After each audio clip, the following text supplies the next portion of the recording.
नमस्कार दोस्तों, मैं जनार्दन दीक्षित आपका एक बार फिर से स्वागत करता हूं हमारे YouTube channel A2 education group में। साथियों, हमने समास प्रकरण को बहुत पहले शुरू किया था और किन्हीं कारणों से उनमें ब्रेक लगा, लेकिन हमने अपने कल से फिर से इस प्रकरण को पुनः शुरू किया और हम आपके सामने द्वंद्व समास का प्रकरण लेकर आए थे। और द्वंद्व समास में हमने उसके पहले पद को पढ़ लिया था, जिसे हम इतरेतर द्वंद्व के नाम से जानते हैं। आज हम द्वंद्व समास को ही आगे लेकर बढ़ेंगे और जिसमें द्वंद्व समास के जो दूसरा पद है, जो हमने दूसरा उसका भाग किया था, तो द्वंद्व समास में इतरेतर द्वंद्व हम पढ़ चुके थे। आज हम दूसरे पद की बात करेंगे जिसे हम कहते हैं समाहार द्वंद्व। समाहार द्वंद्व। तो सबसे पहले मेन बात क्या है, आपको जैसे ही मैंने द्वंद्व समास का नाम लिया तो आपके सामने 2 से 3 चीज़ें अपने आप क्लियर हो जानी चाहिए।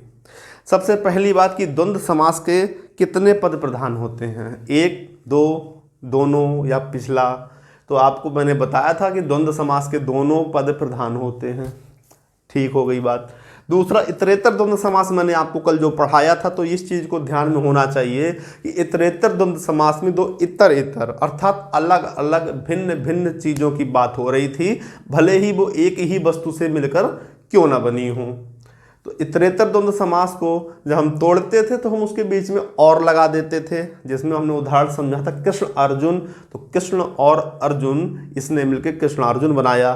ठीक इसी प्रकार हमने देखा था कि जब हमने भीमार्जुन की बात की तो भीम और अर्जुन, पाप पुण्य की बात की थी तो पाप और पुण्य। उसी प्रकार बहुत सारे उदाहरणों को हम देखते हुए आगे बढ़े थे। इसी क्रम में अब हम समाहार द्वंद्व की बात करेंगे। समाहार द्वंद्व कैसा होता है, क्या होता है इसमें। तो समाहार द्वंद्व के लिए चलिए अब सीधा उदाहरणों पे ही बात करेंगे। आप पहले इस चीज़ को गौर करिए, थोड़ा समझने का प्रयास करिए कि समाहार का मतलब क्या होता है। सम और आहार, ये 2 पदों से मिलकर बना है समाहार। अगर हम इसको तोड़ दें तो सम और, चूंकि मैंने आपके सामने संधियों पर अभी चर्चा नहीं करी है, लेकिन मैं उम्मीद करता हूं कि आपको संधि का एक सामान्य जानकारी तो होगा ही, जिसमें आप उस सम और आधार को आपस में तोड़ सकें। आहार होता है खाया जाने वाला पदार्थ, सम का मतलब होता है एक जैसा। अगर मैं नॉनवेज खाता हूँ और मेरा कोई दोस्त भी नॉनवेज खाता है तो हम सम आहारी हो गए। मैं वेज खाता हूँ, मेरा कोई दूसरा दोस्त भी वेज खाता है तो हम सम आहारी हो गए। मैं दूध पीता हूँ, मेरा एक दोस्त भी दूध पीता है तो वो भी सम आहारी हुआ। इसी प्रकार से ऐसी चीज़ें जो 2 लोग कॉमन में आपस में करते हैं वो सब सम आहार में आ जाएगा। ठीक है, कॉमन सी छोटी सी बात है, इसको ज़्यादा सीरियस और डीप होके मत समझिए, नहीं तो बहुत से लोग समाहार पे ही लंबा चौड़ा लेक्चर लिख दें। तो आपके लिए जानने के लिए इतना जरूरी है, अर्थात 2 चीजें जो एक समान लगती हों वो समाहार, वो समाहार ही कहा जाएगा। ठीक है, तो समाहार का हम जब उदाहरण देखेंगे तो उदाहरण से इसकी स्थिति जो है और स्पष्ट होएगी। चलिए आगे देखते हैं। अच्छा, एक चीज और याद रखना, आहार में क्या आता है। आहार में क्या क्या आ जाएगा आपका, आटा आहार है, सेब भी आहार है। मतलब आप बहुत सी चीज़ कॉमन करिए, रोटी सब्जी दाल चावल फल सलाद रायता दूध मीट अंडा, ये सब आहार ही है। अर्थात आहार अपने आप में बहुत सारे पदों को समेटे हुए है अपने अंदर। अब हम देखेंगे इसके उदाहरणों को कि समाहार द्वंद्व के अंतर्गत कौन कौन से प्रमुख प्रमुख उदाहरण आते हैं, और इसी आज हम इसको भी यहाँ पे खत्म करते हैं, समाहार द्वंद्व को भी। तो पहला उदाहरण लिखेंगे इसका, कुर्ता टोपी।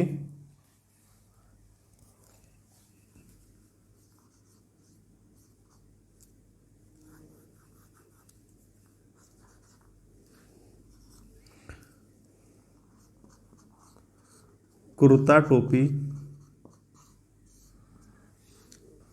अभी हम सिर्फ उदाहरण लिखेंगे, इनको हम आगे चल के इनको विस्तार से समझेंगे तो आपको समझने में आसानी होगी। दूसरा उदाहरण है इसी में, आहार निद्रा। आहार निद्रा। तीसरा, खाना पानी।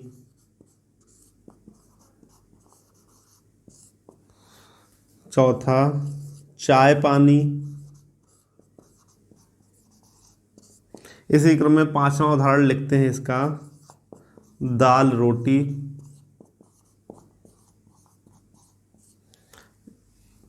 छठवां उदाहरण इसी में लिख लेते हैं, कीड़ा मकोड़ा।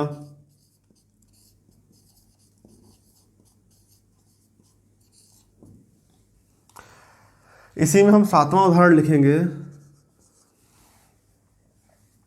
आसपास।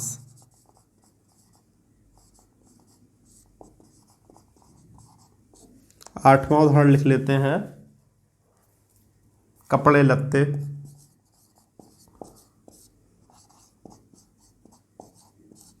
नौवां उदाहरण इसी में लिखेंगे, दाल बाटी, या दाल रोटी तो हो ही चुका है एक बार, जलपान।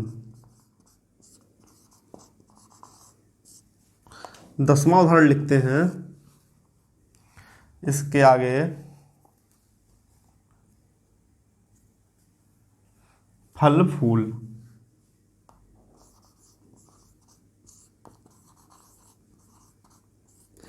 अब ये देखिए, हमने आपके सामने मात्र उदाहरणों को ही लिखा है। क्यों लिखा है? क्योंकि अब जब हम इनको तोड़ के लिखेंगे आपको तब और क्लियर समझ में आएगा कि आखिर समाहार द्वंद्व में समाहार का मतलब यहाँ क्या निकल रहा है। देखिए, कुर्ता टोपी, तो कुर्ता भी पहना जाता है, टोपी भी पहनी जाती है। किसी व्यक्ति से पूछो कि क्या पहने, तो बोले कुर्ता टोपी का इंतजाम कर लिए अपनी। बहुत से लोग, ये पुराने लोगों की अक्सर बातें हैं, वो उनसे जब आप पूछेंगे कि कपड़े ले लिए तो क्या कहेंगे, कुर्ता टोपी का इंतजाम किया या नहीं किया। अक्सर गाँव में या देहातों में जब शादियां होती हैं तो ये प्रश्न पूछे जाते हैं एक दूसरे से। अगर कोई पूछेगा कुर्ता टोपी की व्यवस्था कर ली, तो कुर्ता टोपी की व्यवस्था करने के पीछे मतलब ये नहीं होता है कि वो व्यक्ति सिर्फ कुर्ता और उसके ऊपर टोपी पहन लगा लेगा और अर्धनग्न अवस्था में कहीं पे भी पहुंच जाएगा। कुर्ता टोपी का मतलब होता है कि कुर्ता और उसके साथ में टोपी, उसके साथ में क्या पहना जाता, पाजामा पहनेगा, पैंट पहनेगा, ये ऑब्लिक में पैंट और पजामा एक साथ नहीं कोई पहनेगा, कुछ अंग वस्त्र भी पहनेगा वो, ठीक है। अंगोछा भी डाल सकता है अगर ज़्यादा शौकीन हुआ, गर्मी हुई तो अंगोछा भी ले लेगा। एक रूमाल भी रख सकता है अपने पास में, शादी में जा रहा है इसलिए। मोजे भी पहने होगा, हो सकता है जूते पहने होगा। तो देखिए, कुर्ता टोपी जब हमने लिखा तो कुर्ता टोपी के अर्थ कितने निकले कि उस व्यक्ति ने कुर्ता टोपी पजामा पैंट या कोई अंग वस्त्र पहनेगा, अंगोछा रूमाल मोजे जूते, इतनी चीज़ें वो लेकर के अपने साथ जाएगा। इसका अर्थ निकला, इसी की वजह से पूछा गया था कि कुर्ता टोपी की इंतजाम कर ली। तो हम अगर इसको लिखें सामासिक भाषा में तो कुर्ता टोपी इत्यादि, अर्थात कुर्ता टोपी और इसके साथ अन्य जो भी चीज़ें पहनी जाती हैं उनका जो पूरा एक युग बनेगा, एक सेट बनेगा, उसको कुर्ता टोपी के नाम से कहा गया। इसलिए यहाँ पर समाहार द्वंद्व है। इसीलिए मैं आपको सम और आहार का मतलब बार बार ये बता रहा था। आहार अपने अंदर बहुत सारी चीज़ें समेटे होता है, जिसके अंदर रोटी चावल दाल सब्जी खीरा टमाटर आलू बैगन सब आ जाएगा। ठीक उसी प्रकार कुर्ता टोपी में कुर्ता टोपी अंगोछा तौलिया रूमाल मोजे जूते, अर्थात जितने भी आभूषण कोई व्यक्ति पहन कर जाएगा वो सब कुर्ता टोपी के अंतर्गत ही मान लिया जाएगा। अब देखिए अगला उदाहरण, आहार निद्रा। आहार निद्रा, अब आपसे अगर प्रश्न पूछा जाए कि दुनिया में सिर्फ यही काम करते हैं क्या कि आहार खाया और नींद ले ली, आहार खाया नींद ले ली, फिर उठे फिर आहार लिया फिर नींद ले ली, तो ये तो एक कुंभकर्ण या राक्षसीय प्रवृत्ति की बात हो जाएगी, मानव प्रवृत्ति की तो बात ही नहीं है। तो आहार निद्रा में आहार निद्रा आदि या इत्यादि, अर्थात आहार निद्रा और उसके साथ जुड़े हुए बहुत से काम। अगर जब आप निद्रा के बाद उठते हैं तो आप नित्य क्रम से निवृत्त होते हैं, ब्रश करेंगे फ्रेश होएंगे टॉयलेट जाएंगे नहाएंगे धोएंगे बहुत सारे काम करेंगे, उसके बाद आहार लेंगे। निद्रा के बाद एक प्रोसेस है, फिर आहार के बाद या और उसके बीच में भी कुछ काम करेंगे। तो इस प्रकार आहार निद्रा आदि, आहार निद्रा कह दिया तो इसके बीच वो सारे काम आ गए जो आहार और निद्रा के बीच में हो रहे थे। खाना पानी, कहते हैं हमने किसी का या किसी व्यक्ति ने खाना पानी बंद करा दिया, क्या सिर्फ खाना और पानी ही बंद होता है उसका? खाने के साथ साथ, पानी के साथ साथ सामाजिक संबंध भी खत्म हो जाते हैं लोगों के। जब कोई गांव में ऐसी घटनाएं कुछ हो जाती हैं, अक्सर ये चीज़ें तब देखनी आती हैं जब कोई प्रेम विवाह कर ले और वो भी जाति से परे हो। ठीक है, तो अक्सर गांवों में ये एक प्रथा चलती है, बोलते हैं इनके घर से खाना पानी सब बंद कर लेंगे। तो उस खाना पानी से बंद करने का अर्थ ये होता है कि ना तो इनके यहाँ कोई खाना खाएगा, ना इनके घर पे कोई पानी पिएगा। और जब खाना और पानी नहीं हो रहा तो सामाजिक संबंध भी नहीं रखे जाएंगे उनके साथ में, उनको सामाजिक रूप से बहिष्कृत कर दिया जाएगा। अर्थात समाज के अंदर होने वाली जो भी क्रियाएं होंगी उनसे उनको बहिष्कृत रखा जाएगा।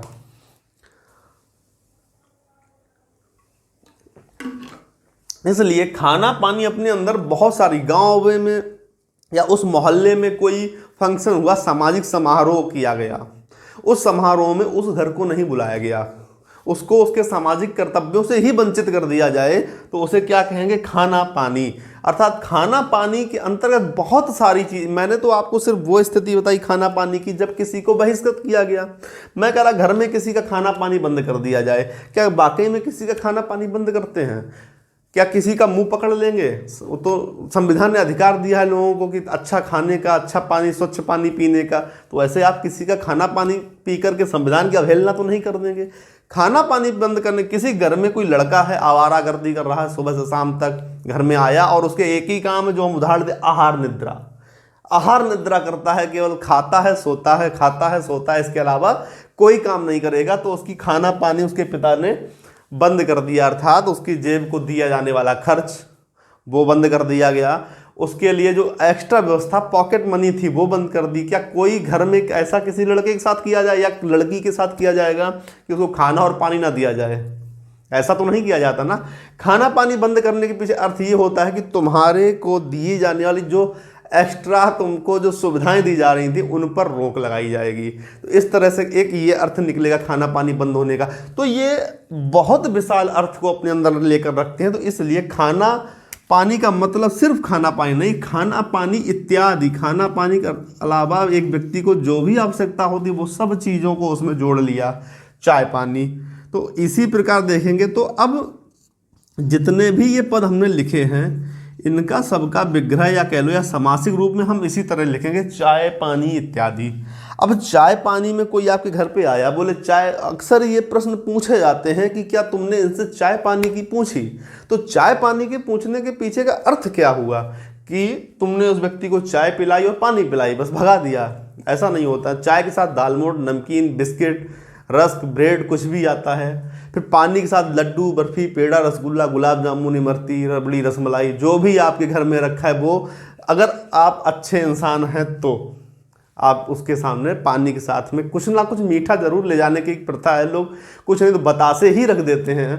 तो चाय पानी का मतलब सिर्फ चाय पानी नहीं कि चाय पिला दी, पानी पिला दिया। हो सकता है चाय पानी में चाय सम्मिलित ही ना हो। बहुत बार ऐसा होता कि हमारे यहाँ कोई मेहमान आया तो हमने उसको चाय पिलाई नहीं, सिर्फ पानी पिला दिया, उसके साथ बहुत बढ़िया एक बर्फ़ी का 2-4 पीस रख दिए, 4-5 तरह की मिठाइयाँ रख दी, लेकिन वो भी किस में कहा जाएगा? चाय पानी के अंतर्गत ही आ रहा है। कुछ ऐसे लोग आए जिनको आपने पानी ही नहीं पिलाया, सिर्फ चाय पिला दी और चाय के साथ बिस्किट रख दिए, 2 तरह की नमकीन रख दी, तो वो भी चाय पानी के अंतर्गत ही माना जाएगा। तो चाय पानी जो सेट बना के रखा है, तो चाय पानी इत्यादि बहुत सारी चीज़ें जो नाश्ता के हेतु में प्रयोग की जाती हैं, जो किसी के कोई मेहमान या कोई आपके यहाँ पे अतिथि आता है उसके सम्मान में जो आप पेश करते हैं, तो वो जो चीज़ें होती हैं वो एक सेट जो बनता है उसको ही आप चाय पानी कहेंगे। दाल रोटी, एक सामान्य सा प्रश्न होता है, कभी भी किसी व्यक्ति से पूछा जाए, और आज के समय पे तो ये बात मूल रूप से चल रही है, और क्या हालत है, तो उसका एक जवाब मिलेगा, बस दाल रोटी चल रही है। आप लोग बताइए दुनिया में ऐसा कौन सा व्यक्ति होगा जो सिर्फ दाल रोटी खा के जिंदा रह रहा होगा? दाल के साथ साथ सब्जी भी होती है, कुछ ना हो तो आम का अचार होता है, और कुछ भी ना हो तो एक हरा हरा मिर्चा रखा होता है। सिर्फ दाल रोटी नहीं होती है हमेशा। तो दाल रोटी चलने का मतलब ये होता है कि हम खा पी रहे हैं, भूखे पेट नहीं सो रहे हैं, इसका मतलब ये हुआ।